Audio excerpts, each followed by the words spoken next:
মাসের যুদ্ধবিরতির প্রস্তাব প্রত্যাখ্যান ইরানের নতুন সর্বোচ্চ নেতা মুস্তফা খামেনি। হামলা পাল্টা হামলা অব্যাহত। ইরানের শীর্ষ কর্মকর্তা আলী লারিজানিকে লক্ষ্য করে হামলা, মৃত্যু নিয়ে দাবি পাল্টা দাবি। বাসিস বাহিনীর প্রধান সোলেমানি নিহত। হরমুজ প্রণালী চালু করতে কিছু বন্ধু দেশ এখনো অনাগ্রহী, অভিযোগ ট্রাম্পের। ইরানের 90% ক্ষেপণাস্ত্র উৎক্ষেপণের সক্ষমতা কমার দাবি।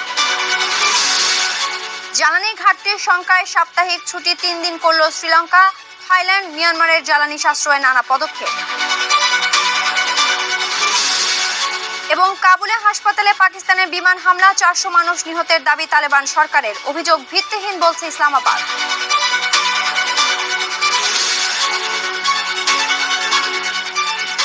বিশ্ব জুড়ে ঘটে যাওয়া দিনের গুরুত্বপূর্ণ ঘটনা বলে নিয়ে আরটিভির নিয়মিত আয়োজন সারাদিনের বিশ্বে আপনাদের সঙ্গে আছি আমি সিনথিয়া রহমান। যুক্তরাষ্ট্রের পক্ষ থেকে পাঠানো যুদ্ধবিরতির প্রস্তাব প্রত্যাখ্যান করেছেন ইরানের নতুন সর্বোচ্চ নেতা আয়াতুল্লাহ মুস্তফা খামেনি। ঊর্ধ্বতন ইরানি কর্মকর্তার বরাতে এমনই দাবি করেছে বার্তা সংস্থা রয়টার্স। এদিকে ইরানের জাতীয় নিরাপত্তা পরিষদ কাউন্সিলের সচিব আলী লারিজানি ও বাসিস ফোর্সেস কমান্ডার গোলাম রেজা সোলাইমানিকে হত্যার দাবি করেছে ইসরায়েলি সেনাবাহিনী। পাশাপাশি অব্যাহত রয়েছে উভয় পক্ষের হামলা পাল্টা হামলাও। চলমান উত্তেজনার প্রভাবে বাড়ছে তেলের দামও। বিস্তারিত আব্দুল মালিকের রিপোর্টে।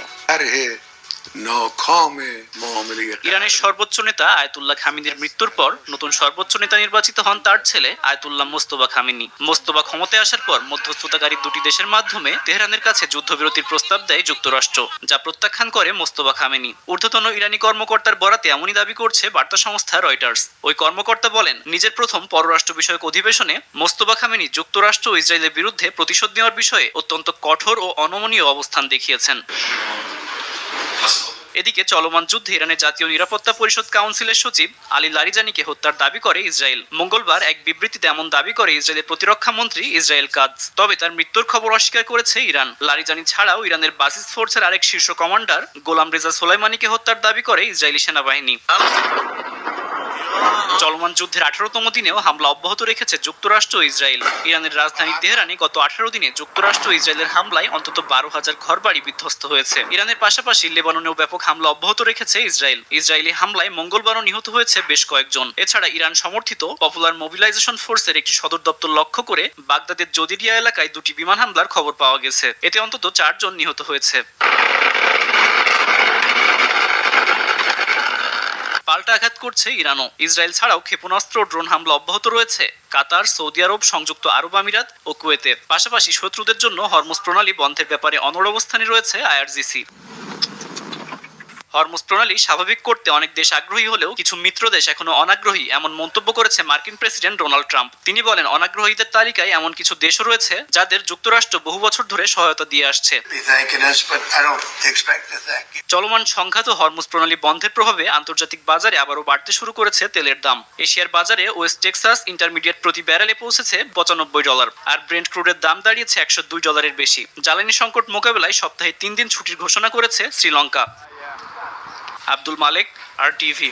মধ্যপ্রাচ্যে যুক্তরাষ্ট্র, ইসরায়েল ও ইরানের মধ্যে চলমান সংঘাত ঘিরে নতুন করে উত্তেজনা বাড়ছে। হরমুজ প্রণালী স্বাভাবিক রাখতে বিভিন্ন দেশের ভূমিকা নিয়ে মন্তব্য করেছেন মার্কিন প্রেসিডেন্ট ডোনাল্ড ট্রাম্প।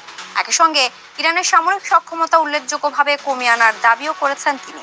এদিকে কাতার, বাহরাইন ও সৌদি আরবে হামলার সতর্কতা জারি হয়েছে। জেরুজালেমে শোনা গেছে বিস্ফোরণের শব্দ। এছাড়া ইরাকে হামলায় নিহত 4 জন। বিস্তারিত জানাচ্ছেন লিনিয়ামি। হরমুজ প্রণালী স্বাভাবিক করতে অনেক দেশ আগ্রহী হলেও কিছু মিত্র দেশ এখনো অনাগ্রহী, এমন মন্তব্য করেছেন মার্কিন প্রেসিডেন্ট ডোনাল্ড